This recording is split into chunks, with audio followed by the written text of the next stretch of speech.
برادران اسلام، معزز سامعین، خالق لب جزل جل مجدہ الکریم کی طرف سے آج کا یہ انتہائی بابرکت دن اور پروقار عظیم الشان دن عید الاضحیٰ ہمیں میسر آیا۔ خالق لب جزل اللہ رب ذوالجلال جل مجدہ الکریم کے بندے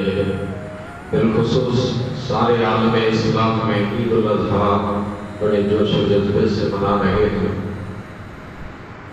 مسلمانان عالم اس پر مسرت موقع پر اللہ کے جلیل القدر پیغمبر حضرت ابراہیم ذبیح اللہ علیہ السلام آپ کی مبارک سنت کو ہر سال زندہ کرتے ہیں، اور نبی کائنات فکر موجودات صلی اللہ علیہ وآلہ وسلم نے ارشاد فرمایا کہ عید قربان کا فلسفہ بھی یہی ہے کہ اس منعم حقیقی اللہ رب ذوالجلال جل مجدہ الکریم کی بارگاہ میں بندہ اپنی جملہ خواہشات کو قربان کر کے عرض کرے مالک یہ تو ایک جانور کی قربانی آپ نے طلب کی، میں تو اپنی ہر خواہش آپ پر قربان کرنے کو تیار ہوں۔ سیدنا حضرت ابراہیم علیہ السلام کی یہ مبارک سنت جس کا ذکر اللہ نے قرآن مجید میں بیان کیا، مگر یہ بھی ارشاد فرمایا لِكُلِّ أُمَّةٍ جَعَلْنَا مَنْسَكًا، یہ ہر امت کے اندر قربانی کا عمل رہا۔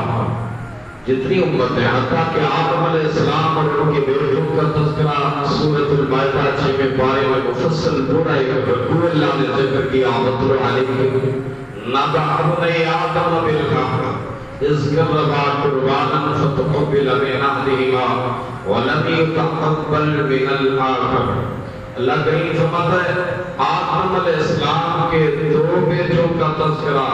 قرآن میں موجود ہے۔ جب ان دونوں نے قربانی کی، رب العالمین فرماتا ہے اِذْ قَرَّبَا قُرْبَانًا فَتُقُبِّلَ مِنْ أَحَدِهِمَا، ایک ہی قربانی قبول کر لی گئی، وَلَمْ يُتَقَبَّلْ مِنَ الْآخَرِ، دوسرے کی قربانی قبول نہیں ہوئی۔ تو جس کی نہیں ہوئی اس نے اپنے کسی بھائی کو قتل کر دیا جس کی قربانی قبول ہوئی تھی۔ رب فرماتا ہے جس کی قربانی قبول ہم کرتے ہیں کس معیار پہ کرتے ہیں؟ انما یتقبل اللہ من المتقین، فرمایا ہم قربانی میں تقوی کو پیش نظر رکھتے ہیں کہ کون تقوی کے ساتھ قربانی کر رہا ہے، لہذا ہم اس کی قربانی اپنی بارگاہ میں قبول کر لیتے ہیں جو تقوی کے معیار پر پورا اترے۔ تقوی یہ دل کے اندر کی کیفیت کا نام ہے کہ بندہ کس نیت سے قربانی کر رہا ہے، کہ حصول گوشت نہ ہو، حصول خواہشات نہ ہو، عیش و عشرت کی خواہش نہ ہو، بلکہ مالک کی بارگاہ میں بندہ سلامتی ایمان کے ساتھ سچے دل سے عہد کرے میرے اللہ ابراہیم خلیل اللہ سے آپ نے فرزند کی قربانی طلب کی، وہ جلیل القدر پیغمبر تھے، ان کا یہ مقام تھا، یہ ان کی شان تھی کہ انہوں نے آپ کی محبت میں بیٹے کو قربان کرنے کے لیے پیش کیا۔ اے اللہ ہم پر تو تم نے قربانی آسان کر دی کہ ہم تو فدیے میں جانور ذبح کرتے ہیں، پاک پروردگار یہ تیری کرم نوازی ہے۔ نبی محترم صلی اللہ علیہ وسلم نے فرمایا بندہ خالص ارادے کے ساتھ جب محبوب رب کو راضی کرنے کے لیے قربانی کرتا ہے، اللہ اس کی قربانی رائگاں نہیں کرتا، زمین پر خون کا قطرہ بعد میں گرتا ہے، گرتے ہی اللہ کریم قربانی کرنے والے کے گناہوں کو معاف فرما دیتا ہے۔ آگے حدیث کے الفاظ سنی، پاک محبوب نبی آقا صلی اللہ علیہ وسلم نے کمال جملے ارشاد فرمایا، میرے محبوب علیہ السلام نے ارشاد فرمایا ما عمل آدمی من شوم النار، جتنے بھی آدم کی اولاد ہیں فرمایا قربانی والے دن ان کا من ہوا کے دم میں جانور اللہ کے راستے میں قربان کرنے کے علاوہ اتنی کوئی فضیلت والی نیکی نہیں ہے جتنی یہ فضیلت والی نیکی ہے کہ انسان کے ہوا کے دم جانور کا خون بہائے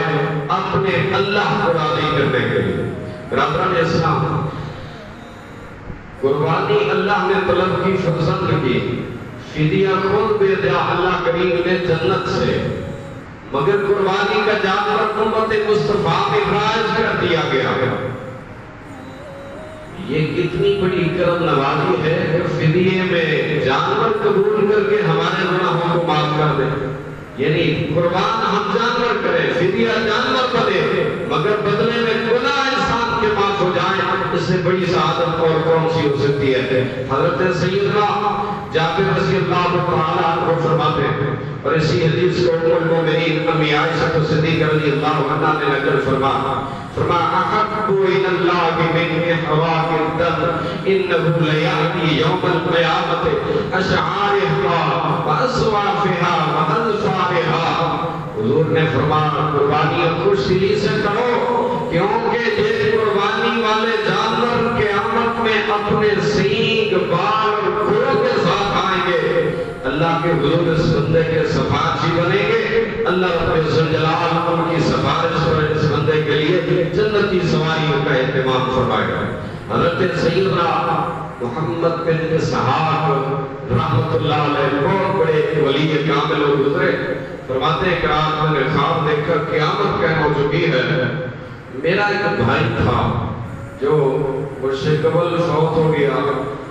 میں نے اسے بھی خواب میں دیکھا کہ قیامت کے میدان میں وہ بھی حاضر ہے اور انتہائی حشاش بشاش مسرت اس کے چہرے پر آیا، خوشی کے آثار تاری۔ میں نے پوچھا ما فعل اللہ بک، بھائی جان اللہ نے آپ کے ساتھ کیا معاملہ کیا؟ فرمانے لگے غفر اللہ، اللہ نے مجھے بخش دیا، غفر اللہ بھی، میرے اللہ نے مجھے بخش دیا۔ میں نے کہا تیرا عمل کون سا پسند آیا؟ فرمانے لگے میری قربانی۔ حالانکہ وہ کہتے ہیں کہ میرے اس بھائی کی استطاعت بھی نہیں ہوتی تھی، یعنی وہ صاحب نصاب بھی زندگی میں کبھی نہ رہا، لیکن باوجود اس کے کہ صاحب نصاب بھی نہیں ہوتا تھا، صاحب حیثیت و استطاعت بھی نہیں ہوتا تھا، مگر ان قربانیوں سے اس کو اتنا عشق اور لگاؤ تھا کہ وہ ہر سال اتنا اہتمام ضرور کر لیتا کہ اللہ کے حضور یوم النحر یعنی 10ویں ذی الحج کو قربانی کر سکے، ہر سال قربانی کرتا رہا۔ میں نے اس کو نور کے ایک نورانی گھوڑے پر سوار دیکھا، فرماتے میں نے کہا یہ سواری کون سی ہے اور کہاں سے آئی ہے، اور تیرے ساتھ تو بہت ساری دیگر سواریاں بھی ہیں۔ اس نے کہا جس سواری پر میں سوار ہوں یہ میری پہلی قربانی ہے،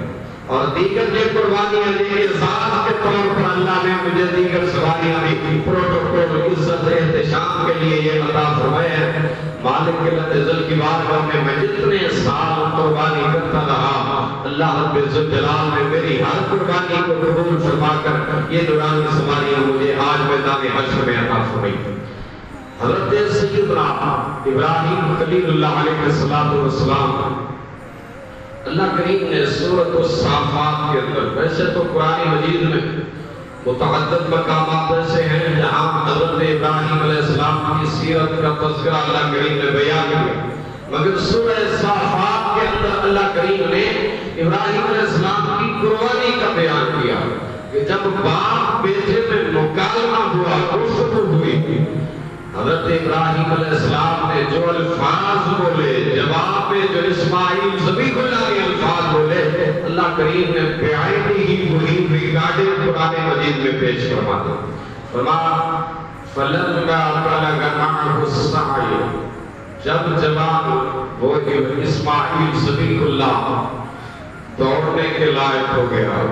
محدثین مفسرین نے مختلف عمرے اقوال نقل کیے، 9 سے 13 سال تک کے درمیان یہ اقوال ہیں کہ یہ عمر مبارک تھی۔ ادھر سے پیغمبر کو خواب آتا ہے، نبی کا خواب دراصل وہی ہی ہوتا ہے، اور عام مومن کے خواب کے بارے میں بھی نبی علیہ السلام نے فرمایا سچا نیک مومن اس کا خواب نبوت کے خوابوں میں سے 46واں حصہ۔ فرمایا اس کی تعبیر نیک بندہ جاؤ، اللہ کریم اس کو خواب کے اندر کوئی نہ کوئی معاملہ سمجھا دیتا ہے، اس کی گتھیاں سمجھا دیتا ہے۔ حضرت اسماعیل ذبیح اللہ خواب کے اندر حکم سنتے ہیں کہ مالک کا ارشاد ہے سب سے اپنی بہترین اور عزیز ترین اور پیاری ترین محبوب ترین شے قربان کرو۔ مال مویشی جتنا بھی تھا اس کو آپ نے بے شمار جانور حتیٰ کہ ریوڑوں کی شکل میں ذبح فرما دیے، قربان کر دیے، لوگوں میں تقسیم فرما دیے سب کچھ۔ لیکن ہر رات خواب آتا ابراہیم پیاری شے پیاری شے پیاری شے، فیصلہ قتل کیا یوم عرفہ کو، پیاری شے جو مانگ رہا ہے ان سے بڑھ کر اور کوئی نہیں سوائے میرے پروردگار۔ یعنی اللہ کے بعد مجھے یہی فرزند ارجمند جو سب سے پیارا ہے، مالک فرماتا ہے پیاری شے قربان کر۔ یہ جو بڑھاپے کی اولاد ملی ہے اور کئی چاہتوں کے بعد ملی ہے اور کئی دعاؤں کے بعد ملی ہے، خالق نے دعاؤں کا بھی ذکر کیا، رب هب لي من الصالحین۔ ابراہیم علیہ السلام نے عرض کیا مالک مجھے نیکوں میں سے کوئی نیک عطا فرما، اللہ اپنے نیک بندوں میں سے کوئی نیک عطا فرما دے۔ خالق فرماتا ہے کرم ہو گیا، فبشرناکم بغلام حلیم، ہم نے بردبار حوصلہ مند عقل مند ذی فہم بیٹے کی بشارت سنا دی۔ اور وہی بیٹا فلما بلغ معه السعی، جب اس عمر کو پہنچتا ہے حکم پروردگار آتا ہے ابراہیم پیاری شے قربان کر، تو اللہ رب العالمین کے سچے جلیل القدر نبی نے کیا کیا؟ انی ارا فی المنام، وادی منا میں بیٹے کو لے آتے، وادی منا قربان گاہ، اسماعیل ذبیح اللہ کم سنی عمر ہے، شیطان جہاں رکاوٹ بنا، آج بھی کنکریاں بڑھ رہی ہیں، تو کئی کی ہو جائے حاجی تیز ہوندے جوتیاں لا کے مار رہے ہوندے، حالانکہ شریعت میں جوتا مارنے کا حکم نہیں ہے، دیکھا ہے ایسے ہاتھ ہاتھ کے جناب ایسے وہ کوئی خاص طرح سے اپنا ویر نکال رہے ہیں، حالانکہ کوئی بھی ایام ختم ہوتے ہیں تو پھر تو اس کی اسی کے ساتھ لگا لیتے۔ شیطان بھی کہتا ہوگا پترا ہون کر لے، نکلتا صحیح نہ وادی منا تو تیرے نام میں روک لینا۔ نبی کے نام فخر موجودات صلی اللہ علیہ وسلم کے غلاموں وادی منا میں 3 مقام پر روکا، جمرہ عقبہ، وسطیٰ، اولا، یہ سارے مقامات ہیں۔ ایڈی کالوں کو کوٹ پئیے نا وہ بڑے شیطان ہو پئیے، انہوں آتے جمرہ عقبہ سب تو بڑا شیطان، پہلے دن اسی کو کنکریاں مار گئے، پھر جو دیگر 2 ایام میں پھر تینوں شیطانوں کو کنکریاں مارنی ہوتی ہیں۔ اور کنکریاں یہ ایک ایٹم بم کی صورت ہے کہ شیطان پر، اور نبی کریم صلی اللہ علیہ وسلم نے فرمایا یہ کنکریاں ادھر سے آدم کی اولاد مار رہی ہوتی ہے۔ قدرت خدا کی دیکھیے پروردگار کی کہ کنکریاں کتنے لاکھوں کی تعداد میں حاجی مار رہے ہوتے ہیں، ہر حاجی نے کم از کم 49 کنکری مارنی ہوتی ہے ان ایام میں، 49 کنکری 72 چڑھنے دن گزل فادے میدان ہے تاکہ کوئی گھٹوت ہو جائے تو تعداد پوری ہو جائے۔ 49 کنکری ان ایام میں جو ان کے لیے رمی جماعت کا حکم ہے۔ سچے حبیب صلی اللہ علیہ وسلم نے فرمایا جس کی کنکری مالک قبول کر لے اس کی کنکری وہاں سے اٹھا دی جاتی ہے، آج خود غیبی نظام ہے، وہ کنکریاں غیب سے اٹھا لی جاتی ہے، کوئی پتہ نہیں، ورنہ لاکھوں کی تعداد میں اگر حاجی کنکریاں مارے تو پہاڑی نہ بن جاتا، اور جس کی قبول نہیں ہوتی وہ وہاں پڑی ہوتی۔ نبی کریم صلی اللہ علیہ وسلم نے فرمایا یہ آج خود غیبی نظام ہے، جس کی کنکری رمی شیطان کو کرتے وقت قبول ہو جائے وہ آج خود اللہ کریم کی طرف سے غیب کر دیا جاتا ہے، اٹھا لیا جاتا ہے۔ حدیث کے الفاظ جو ہیں میدان محشر میں وہی کنکری میزان عمل پہ رکھی جائے، جو شیاطین کو وہاں وادی جمرات میں وادی منا میں رمی جمرات کے وقت ماری رکاوٹ بنا، اللہ کے جلیل القدر پیغمبر نے زمین سے کنکریاں اٹھا کر مارا۔ اسماعیل ذبیح اللہ ابراہیم علیہ السلام کو 3 مقام پر رکھا، تینوں قریب قریب ہیں، کوئی زیادہ فاصلہ نہیں ہے ان ستونوں کے درمیان جو علامات کے طور پر۔ اچھا شیطان ہوتے تو دوائے جو ہے اس کو کنکریاں مار دیں، کیوں مارتے ہیں اس کو؟ بتائیے ہاں ہر سال کنکری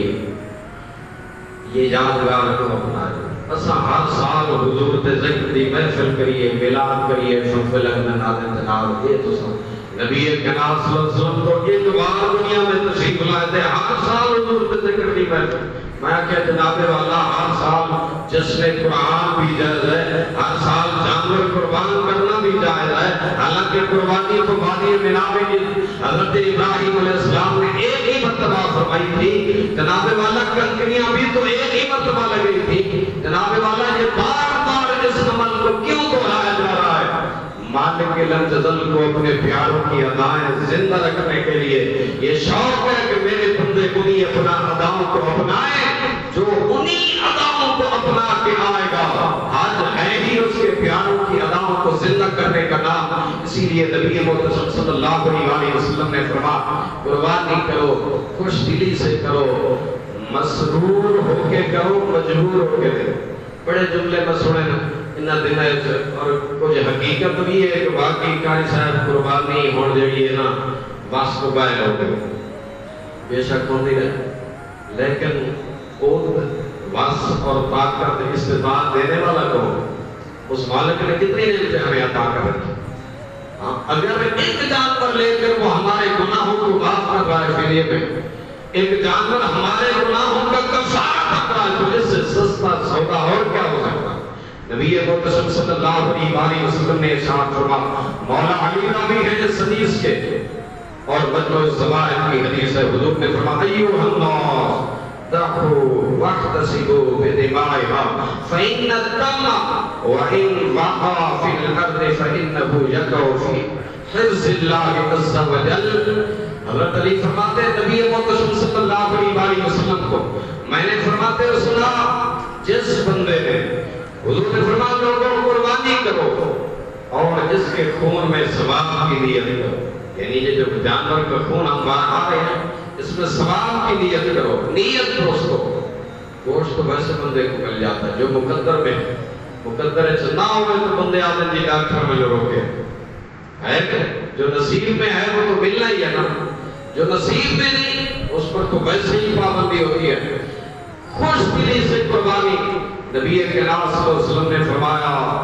قربانی کا خون یعنی جانور کا خون زمین پر گرتا ہے مگر وہ اللہ تعالیٰ کی حفاظت کرے گا یعنی وہ خون بھی قیامت کے دن میزان عمل پہ رکھا جائے گا اس کا بھی وزن ہوگا اسی لیے فرمایا اچھے سے اچھا پورا سال بیمار جانور کھاتے ہیں لیکن جب وہ اپنے پیارے دی عدالت کو زندہ کرن دی باری آئی فرمایا بیمار ہی نہیں چاہیے لولا لنگڑا بھی نہیں چاہیے کانا تو بھیگا تو اندھا بھی نہیں چاہیے بلکہ بالکل تندرست ہر عیب سے پاک پورا سال کھاتے ہونا لولے لنگڑے بولندے نہیں یہ کسائیاں تو خوش کے آئے اسے ہاتھ مند کرتے اور کرتے جو بولے کہ جناب علی آخری دمہ دے رہا پورا سال یہ جو گوشت ہم لیتے لیکن قربانی اللہ اکبر کبیرہ کیسا اہتمام کیا مالک لم جزل نے کہ جناب والا اس کی بارگاہ میں عیب دار جانور قبول ہی نہیں ہے نبی علیہ السلام نے فرمایا کہ قربانی کا جانور بالکل بے عیب ہو کیونکہ جس کے نام پر قربان کر رہے ہیں وہ ذات بے عیب ہے سبحان ربک رب العزت عما یصفون والسلام علی المرسلین والحمدللہ رب العالمین ٹائم تو ہو گیا جو میں اعلان کی تھی اب آپ کی رحمت تو جلدی جلدی تشریف لایا تو یہ دروازہ بیچلا کھول دیں تاکہ دولت پردہ ختم ہو جائے دروازہ کھول دیں عائشہ کھول دیں جلدی جلدی احباب جڑے خدمت کرنا چاہتے ہیں وہ بھی تشریف لایا احباب بیٹھے مسجد دے صدر دروازے جلدی جلدی تاکہ تاخیر نہ ہو سارے احباب آگے تو میں نماز عید الاضحیٰ کا طریقہ سمجھانے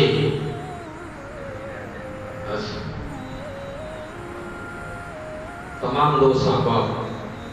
یہاں پر جانور قربان کر رہے ہیں وہاں اللہ کے حضور اللہ کے گھر کی بھی خدمت دل کھول کے کریں تاکہ یہ نظام جو رب کے گھروں کا چل رہا ہے حالانکہ وہ قادر کریم ہے سب کچھ خود بھی ویکٹ کر سکتا ہے لیکن چاہتا یہ ہے کہ میرے بندے اس نظام کو لے کر چلیں تو برادران اسلام دل کھول کر اللہ کے گھر کی خدمت بھی کرتے چلیں. چلو چند کا حدیث مختصر صرف 2-3 منٹ میں لوں گا، اوپر پر میں سے زیادہ نہیں، کیونکہ قربانی کا دن ہے اور جلدی ہے ہر بندے کو. تو جو احباب جتنے تشریف لا چکے ہیں جلدی جلدی وہ اس کار خیر میں حصہ ڈال لیں، اس کے بعد نماز عید الاضحیٰ کھڑی کر لیں. حضرت سیدہ طیبہ طاہرہ اما فاطمہ الزہرا سلام اللہ علیہ، مخدومہ جنت، ملکہ بہشت بری، حیا اور عفت کی اور طہارت کی ضمانت جس گھرانے کو دی گئی ہے وہ ملکہ بہشت بری. جب ان کی قربانی کی باری آئی، عید الاضحیٰ کا دن تھا، نبی علیہ السلام نے فرمایا فاطمہ قومی، کھڑی ہو جا، تیرے جانور کو ذبح کیا جا رہا، تیرے جانور کو ذبح کر رہے ہیں، تو اپنے جانور کے قریب کھڑی ہو جا. جس وقت تو جانور کے قریب کھڑی ہو جائے گی، قربانی کے خون کا ہر قطرہ جو زمین پر گرے گا اللہ اس کے بدلے میں گناہ کو بخش دے گا. یہ وہ گھرانا ہے گناہ جن کے قریب پھٹک نہیں سکتا. تعلیم امت کی خاطر یہ سمجھایا جا رہا ہے، گناہ کا تصور ہی نہیں ہے اللہ رب الجلال نے، مگر اس کے باوجود اس کے سچے حبیب صلی اللہ علیہ وسلم نے فرمایا خوش دلی سے اپنی جانور کے قریب کھڑی ہو جا اور اللہ کے حضور یہ قربانی پیش کر.